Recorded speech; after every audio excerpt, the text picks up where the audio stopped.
of God, I want you to go and take the country back.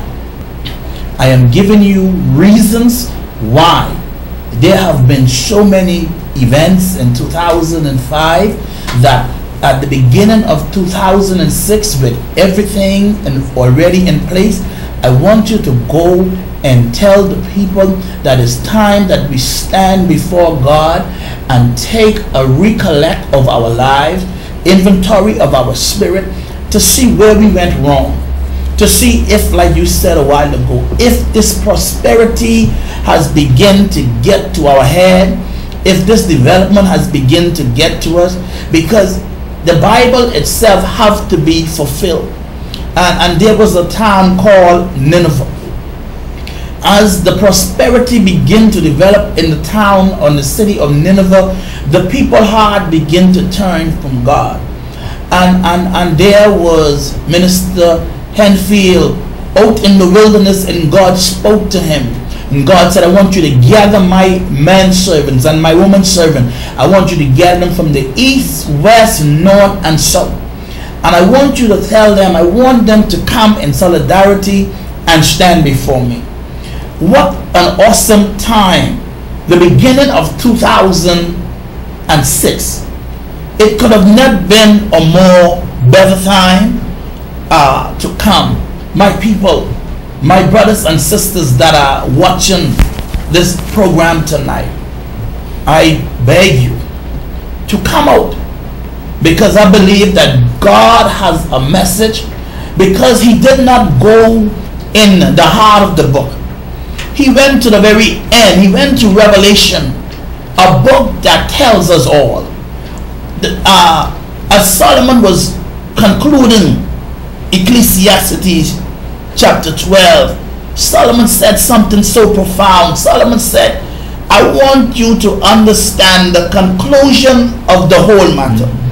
And the conclusion of the whole matter is, whether you're big or small, there's coming a day that Bishop gonna have to stand before God. Yes. Minister Falls gonna have to stand before God. Reverend Henfield gonna have to stand before God. Even myself will have to stand before God. And I will have to stand before God.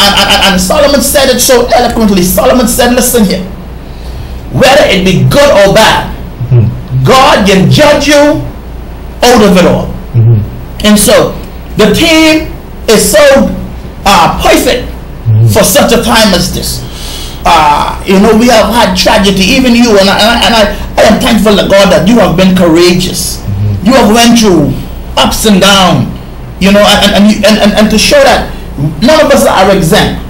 God just moves just how you feel like moving. That's right. And God just, when God moves, whether you are a pastor, you just got to stand strong. That's right. And so you don't, it doesn't matter who you are. If God got to move, God will move. And so when God moves, he affects everybody. Yes, amen. And so namesake even went down. And so right now I have to give God thanks and give God praise, because I know that if I have to stand right now before God, God knows that my report is in right order. That's right. And so we are allowing, through the Spirit of God, to bring our people together, because I can be fair.